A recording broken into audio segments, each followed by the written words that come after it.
Hey, this is the national treasure, Nick Aldis, and you're listening to the All Night Long Wrestling Podcast.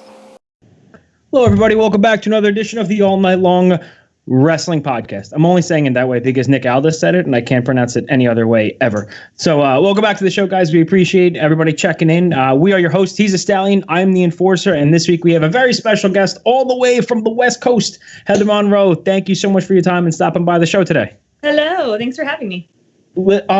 First and foremost, we're living in probably the craziest time in like the last 100 years. How are you holding up? What are you doing to keep busy? What are you doing over there in California?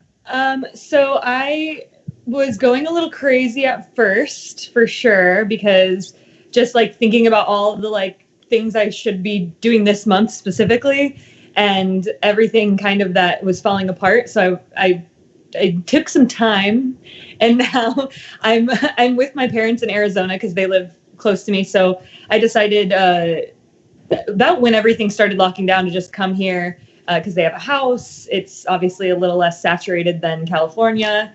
So I ended up staying with them, and I'm finally kind of on a routine of wake up, workout, like things, getting things more into check.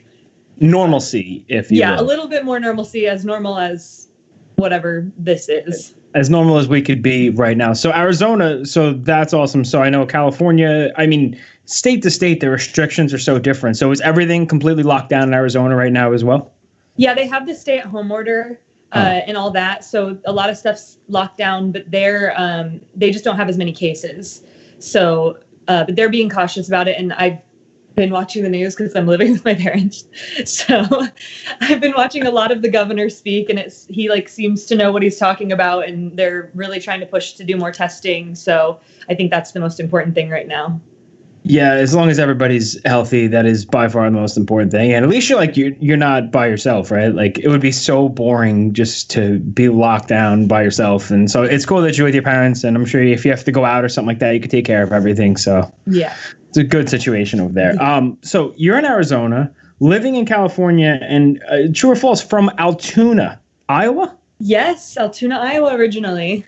Went to school at the University of Iowa. Oh, wow. The only thing I know in Iowa is Bettendorf, which is where all the great wrestlers pretty much came from, high school wrestlers. Yes. Well, in general, the state of Iowa has a lot of amazing wrestling.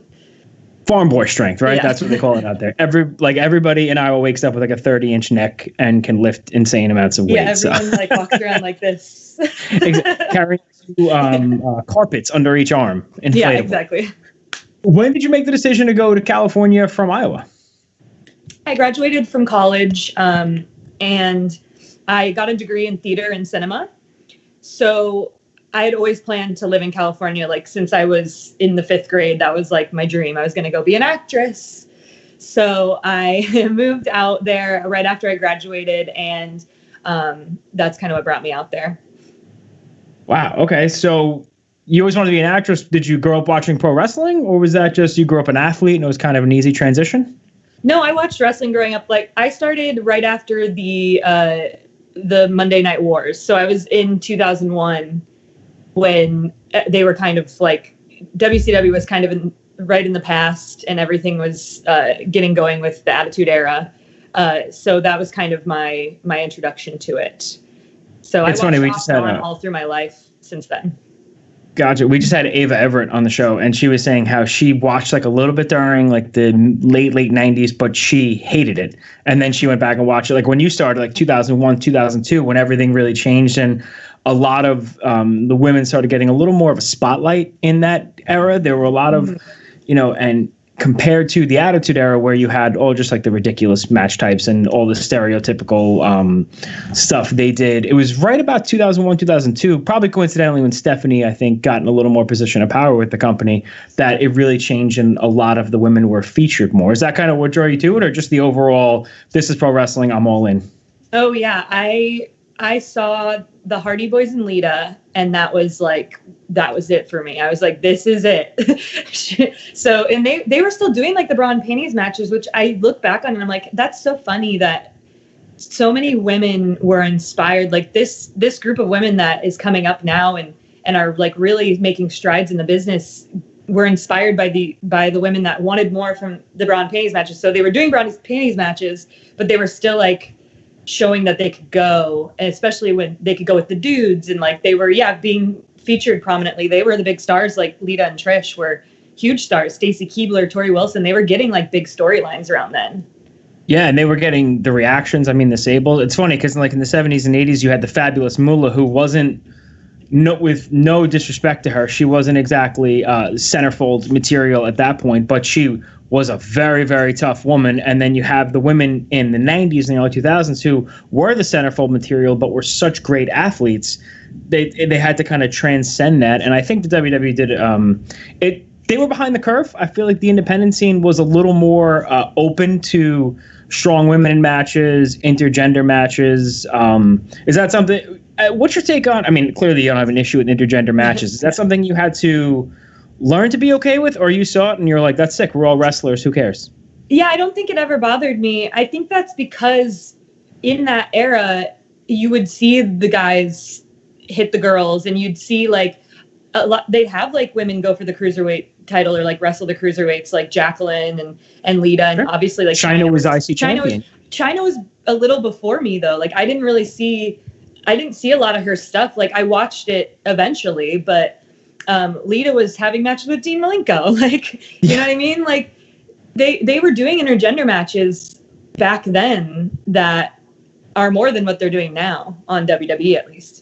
Yeah, I completely agree with you. I mean, listen, Mae Young was like 80 years old and Bubba Ray put her through a table. We watched that regularly. We watched Bubba Ray slam women through tables regularly. Like, that's why I don't think people that grew up on that are fine with intergender wrestling for the most part, because they're like, we've seen it. Yeah, it's it's funny. I guess like what's old is new again, they say. But if you saw anybody put an 80-year-old woman through a table on TV right now, there would be petitions from here unto California, Twitter, cancel culture, like everything. But it's just a different time, and some people are okay with that, and some people are not. And even some of the stalwarts in professional wrestling, the older generation, they don't like the intergender wrestling, and I think that's I think, but the Undertaker's dead. So, like, really, where do you draw the line with, like, what's believable and what's not believable, especially in this generation? Right, exactly. And that's always been the funny part to me. It's like, you guys believed all this other, like, hokey stuff, but you can't believe a woman fighting a man? That's okay. Yeah, Undertaker got buried, like, 9 times. It's like, that's believable, but, China beating the hell out of Eddie Guerrero and taking the titles, is going to cause a stir. So, no, yeah. Times are definitely changing. That's for 100%. Sure. So when you moved out to California, I believe you started training at the Santino Brothers Wrestling School, right? Yeah, I started. I spent 2 years in California doing the acting thing, hating the audition process. So I was kind of like at a point where I was like, what am I doing with my life? And I started watching wrestling again because I started watching Total Divas, and then I was like, oh yeah, I loved wrestling. Why haven't I watched this in so long? And then I like Googled where I could wrestle and found Santino's, and literally I was only going to do one lesson and see if I liked it. And then I said, F it, and just put the whole money down on the whole class. And here I am. What did you hate about acting? Just like the audition process is soul sucking. Like, just I appreciate the complete honesty. It's just the worst. And I love acting. I love being in front of a camera and improv and like that kind of stuff. But doing the process of it, and then a lot of the people that are a part of it, you just don't feel good about yourself, in my opinion, at the lowest level. Yeah, I mean, Hollywood is sleazy and all the things you ever hear, and I think it's true. So if you like the improv and you like the professional wrestling, did you grow up an athlete playing sports and things like that? No, I more grew up I did dance for a really long time. So yeah, so I did dance, and I tried to play sports. I really did. Like, I wanted to be a good person at basketball. I wanted to play like softball. I wanted to be good at sports, but I was good at tennis and I was good at dancing. So dancing is amazing. Tennis, I'm not knocking it. In high school, I was a great bowler. Like, we all have our things that, we pick up on. And dancing, I mean, teaches you coordination. It teaches you balance. And you like improv. I mean, it kind of seems, and you were a fan of professional wrestling. That all kind of funnels into what true great professional wrestling is. The ability to, improvise in front of the crowd and just kind of play off the crowd and know what you're doing and be able to handle yourself in the ring. So it seems like a natural progression in a weird way from Altoona to California in wrestling. Yeah, for sure. You haven't been wrestling too long. It's been about almost 5 years now? Yeah, it'd be about 4.5 because I debuted October of 2015.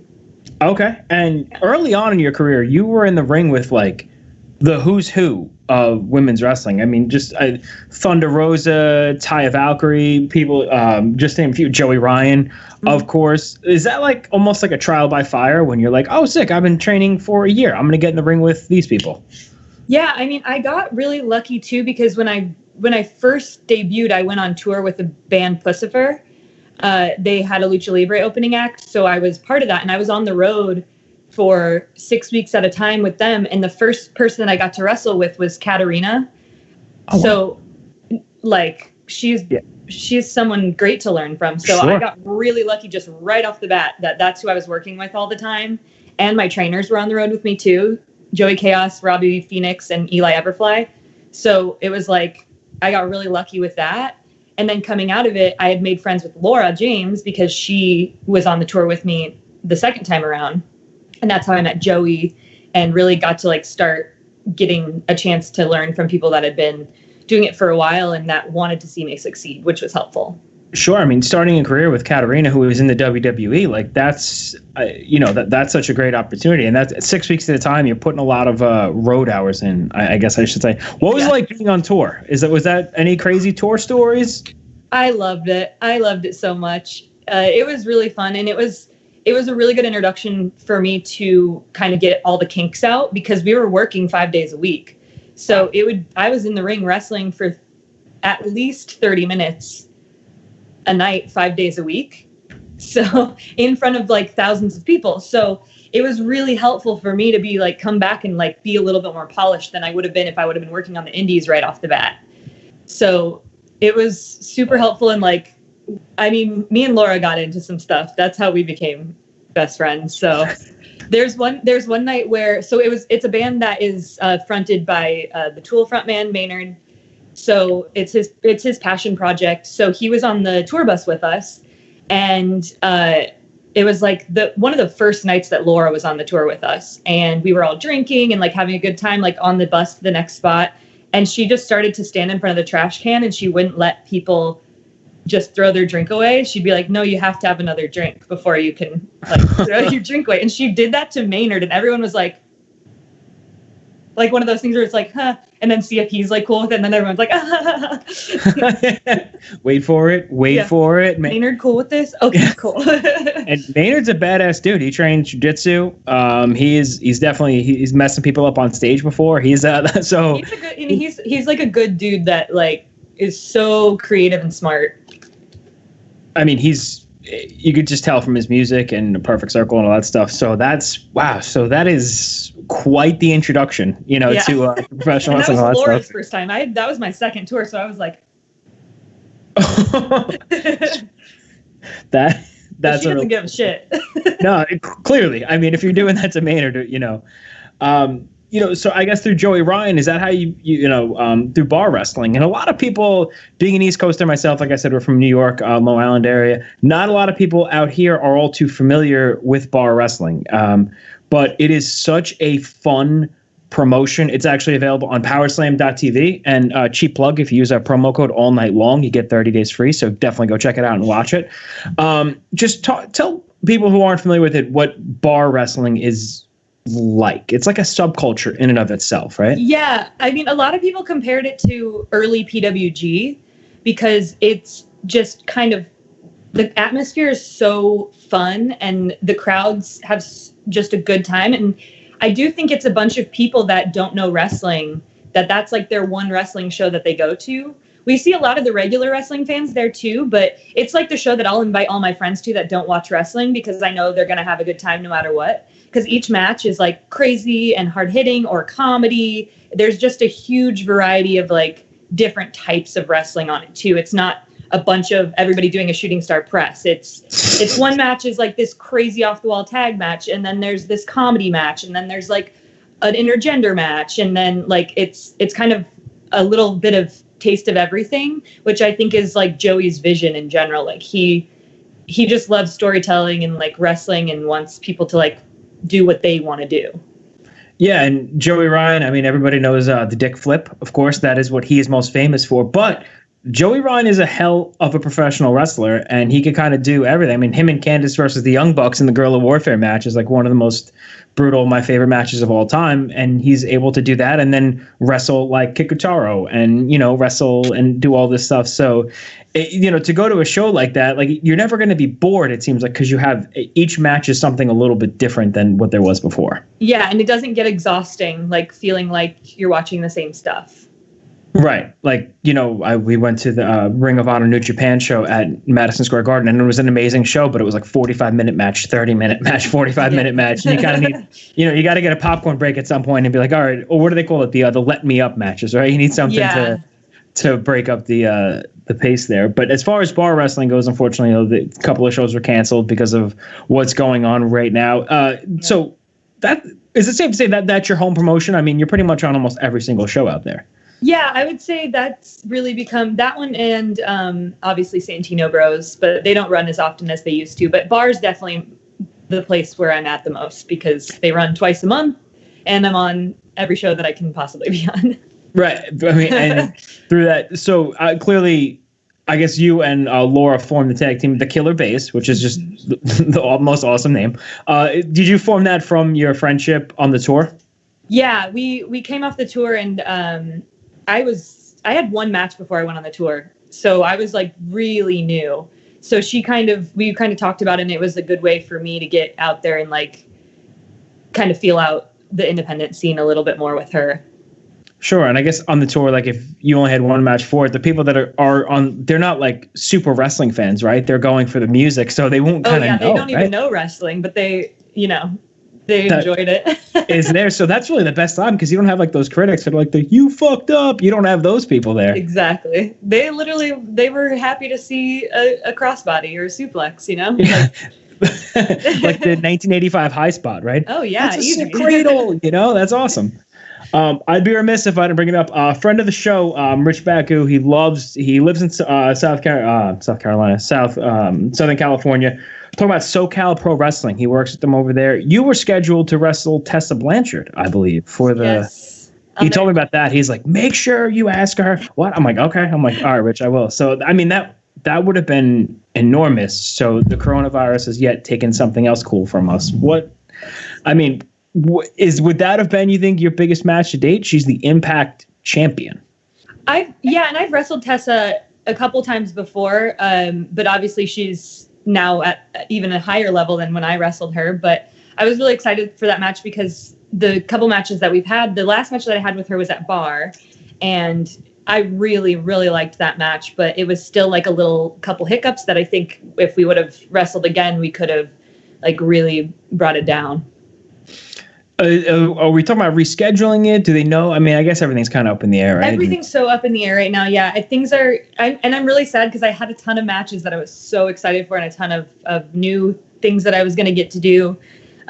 So I'm hoping some rescheduling will happen. I know with Bar, there was some really good matches I was really excited for. So we'll see about that. Of course, WrestleMania Weekend threw a monkey wrench in literally everybody's plans. Safe to say you would have been in Tampa Bay for WrestleMania Weekend, right? Yeah, I had 3 shows that weekend. I was going back to Shimmer for the first time in a couple years, which I was really excited about. And I was going to work for Fest Wrestling for the first time with Joey as my partner. So that would have been really fun. And against Zicky and Danny. So. Oh, wow. Yeah. No, I was excited. I was so excited for that match. I was like, oh my God. gonna be It fun. just seems like Zicky Dice, who was on our show a couple weeks ago, and Joey Ryan are like parallel universes of each other. So yeah, I was like, oh my God, what shenanigans are going to happen in this match? So I was really excited for that one. But yeah, that's brutal. What happened? I mean, because of course, WrestleMania got changed and WrestleCon got changed, and as a fan, I've said this to everybody that's been on our show recently. Like, people don't realize how much that affects the wrestlers, because you fly in once, and then you get to do so many shows and so many appearances. So it really is like a huge. It's got to be the weekend that everybody looks most forward to, right? Because you make the most money, I would say, and you make the most connections. Yeah, it's a really good chance to get seen by new people mainly, and get to meet like promotions and people from promotions that you don't normally get to meet. Obviously, like, it's a chance for me on the West Coast to meet a bunch of people from the East Coast and kind of introduce myself and network. And it's good money weekend for a lot of people too. Yeah, so the best way, if you're a fan of any wrestler or any promotion that was not able to, run shows that weekend, Pro Wrestling Tees, guys, support people. I don't know if it's a Dick Tracy inspired shirt, but the Killer Bay shirt that you have up there, it almost looks like the Dick Tracy logo, the red one. It's with the black one with the red silhouette. It's an awesome shirt. Thank you. Yeah. So yeah, go to Pro Wrestling Tees, and you have a Patreon. Yes, I have a Patreon, Heather Monroe. So I only have one tier right now. It's just $5. So, well, I've seen some people with like 30 tiers. Like some, I don't want to mention a name, but there is a pretty famous female professional wrestler who has a $500 tier, and I was like, that is good for you. That's amazing, So yeah. Oh, when I first started mine, I had one too, and then I was like, I really saw like what was happening. I was like, okay, well, how much can I actually give to this? And so I like reworked it and down to like 50 being my top tier. And then I just was so busy before all this happened that I literally took it down to one tier right before all this happened. And so I'm like, because I just didn't have time to like do all the things that I was promising from the other tiers. So I was like, I'll just bring it down to 5, and then once Wrestlemania weekend and all this is over and I have time, I'll bring it back up. But now you got, now we got plenty of time, so who knows? Yep. Like I said, Pro Wrestling Tees and the Patreon, it's a super easy way to support your favorite wrestlers out there. And before we let you go, a lot of controversy this week. I don't know if you were able to. Did you watch Monday Night Raw? Do you watch Raw at all? You can say no. It's okay. I watched NXT. Cool. I don't watch Raw, so it's okay. You can totally say that. There's a lot of controversy. That's all I'm saying. With Nia Jax. She had a very, very awkward, some would say unsafe spot with Kairi Sane, and she's received a lot of backlash, in just her career, whether it be fair or unfair. If you're related to The Rock somehow, you're probably going to be held on a higher pedestal. You actually, you wrestled Nia Jax, right? When Raw was in California. Did you, how was she in the ring? Did you have any issues, or was it just kind of standard operating procedure? It was standard. I didn't feel like she was unsafe at all. It was very... She doesn't hit soft, which I don't care, because that's how I was brought up from Santino. So some might think she is a little stiff, but it didn't feel that way to me. And I think sometimes people think things are unsafe, but the workers don't actually feel like they're unsafe. Sure. But that's kind of the point, isn't it? Like, sometimes it's supposed to look like it's a little more brutal than it maybe actually is. Yeah. So I think she gets a lot of flack for things that other people probably do, but Yeah, I think that's fair. She's also very vocal on all kinds of social media and stuff like that. And I feel, social media can be really cool or just the worst thing that was ever created in the history of the planet, depending on how you use it. Twitter can go away. I was watching, it's looking at the comments under YouTube videos today. I was actually watching you guys versus Solo Darling, and I forget who her opponent was, but like I was watching the match and I looked at the comments and I wanted to delete the comments. I'm like, people are just how I don't even know. I feel like you should look at them on an intergender match. They're way worse.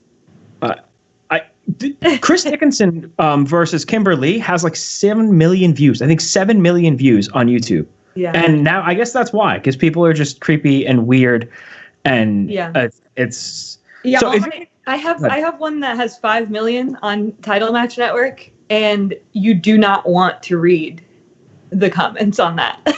Oh my God, 5 million views. That's awesome. Yeah, but it's like, and then you look at the comments, and it's like all just not good. Say no more. Like, good match. Okay. But I feel like if it's kind of, if you can't say it to somebody in real life, you probably shouldn't post about it on Twitter and social media. Agreed. Lastly, switching gears, I know we talked about things that are in the news with Nia Jax. The other thing was last week, with all these releases that the WWE has made, I know a lot of people are upset about it, but it turns out a lot of those people actually wanted those releases because maybe they weren't feeling very fulfilled in the WWE. And I kind of look at it as, it's, money aside, I think it's going to be a bonus for a lot of independent professional wrestling organizations. Wouldn't you agree?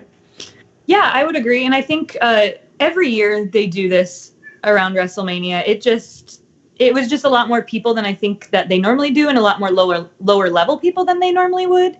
So that's kind of why I think it got a little out there. But I think there's so many opportunities right now, or were before all of this, to live outside of the WWE bubble. And I think that's kind of probably what the people that had been asking for their releases anyways were looking forward to. Yeah. And I mean, I don't know if taking to Twitter and asking for your release is the best way to go, but if it got the people that want it to be released where they want to be, I think kudos for them. Bar wrestling, really quickly, we're talking about that. They've brought in so much talent over the last couple of years. It's literally like a who's who. Who has bar wrestling not brought in yet that you would like to see them bring in, or you would like to wrestle without spoiling maybe what they had planned? Oh my gosh, that's a really hard one because there's been so many people. Yeah. They brought in, like, right before all this, they had brought in the Rascals. And I kind of want him to bring them back in, but like me and my tag team partner get to wrestle them, me and Dom Kubrick, just friends. Okay. That's our name.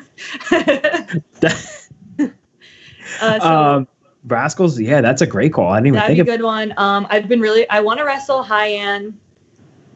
So they're, oh my gosh. This is such a hard question because I think of too many people and then I can't pick one. That's fair. I do that. I tend to do that. There's a lot of East Coast people that I think, like you mentioned, there would have been such a great idea to network such a great time at WrestleMania. But I'm sure it's going to happen again. Shine Wrestling, we have a relationship with Shine Wrestling and Evolve Wrestling. There's a lot of very talented women at Shine Wrestling. So if you ever travel to the East Coast, love to have you in Shine. They put on some really good shows. Lindsay Snow is over there. AK, of course, is over there. Really, really good company. So there's a lot of. It's a good time to be a wrestling fan. There's so many ways to take in all the wrestling out there. Like we said, Power Slam TV. If you want to watch some awesome matches on bar wrestling, where was the match that had 5 million views? What was that on? That's on Title Match Network. Okay. Yeah. Title Match Network is out there. Demand Progress. There's so much cool stuff to talk about. PCW Ultra, it's not too far from you out there, and Defy Wrestling. Really, really, really good time to be a professional wrestling fan. Santino Bros has a ton of stuff on their YouTube. Okay. Santino Bros, just Santino Brothers? Santino Bros Wrestling on YouTube. So it's all free, and just subscribe, and you can literally watch the matches from the shows, training matches, how to learn wrestling. Like, they do wrestling move tutorials. It's like a big thing of whatever you could possibly want out of pro wrestling. They have it. And nobody's doing anything, so you have no excuse not to do that right now. If you ever wanted to learn pro wrestling at home by yourself, listen, there's no better time. Check it out. Watch the matches. Don't leave a creepy comment. I don't care who's listening. Don't be a creep. Just think it. Don't write it. I'm not. Don't even think it. Don't even think it. Put it in the boundary box and get rid of it. Yeah. Before we let you go, we have to ask you the question that divides this podcast right down the middle. I've known Joe for 25 years, and it literally breaks the band up like Yoko Ono did to the Beatles. All time, what side are you on? You got to pick one. Bret Hart or Shawn Michaels? I am a Shawn Michaels girl. It's okay. Listen, when I started watching wrestling, Bret Michaels wasn't really around. Shawn Michaels was. All or right. Bret Hart, sorry. No, Shawn I Michaels listen. was- I'm also a huge fan of Poison, so whatever. I'm with you. That's like 105-3. There's 3 people on Team Bret Hart. So I mean, if he would have been able to stick around in the WWF when at the time longer, it might be a little different. well, had he not got screwed by it? You know what? I'm not I gonna. know. Well, I know. I've got a lot of. Shawn Michaels gave me my favorite match of all time, him versus Ric Flair. So Really? the WrestleMania match. Oh, I'm sorry. I love you, Rick. Yeah. That's Can't get much better than that story. It's in my top 5. It's not near Brett's, but it's up there. On that note, no, I'm just kidding. Get out of here. Listen, and where can everybody find you on Twitter, on Facebook, if there's a public one, or YouTube? What do we got? Heather is me on Twitter and Instagram. I don't really use the Facebook. I have a fan page, but I don't really post on it, so it's better to do Instagram or Twitter. And I have a TikTok, which is also Heather is me. I post stupid videos, so I'm That's bored. Awesome. Yeah, I don't know how to use TikTok. People send me videos and like it opens in Safari and I can't get it to play and I just give up on it and I get crotchety. Also, don't forget ProWrestlingTees.com/Heather Monroe. There's some really cool shirts on there, especially the Dick Tracy looking one. It might not be Dick Tracy shirt, but it's awesome. And that's the best way to support your favorite wrestlers right now. Heather, listen, best of luck to you out in Arizona. We appreciate all of your time. Stay safe, and we hope to see you in the ring very, very soon. Thanks for having me. Of course, been a pleasure. This is it for another edition of the All Night Long Wrestling Podcast, and we are tapping out.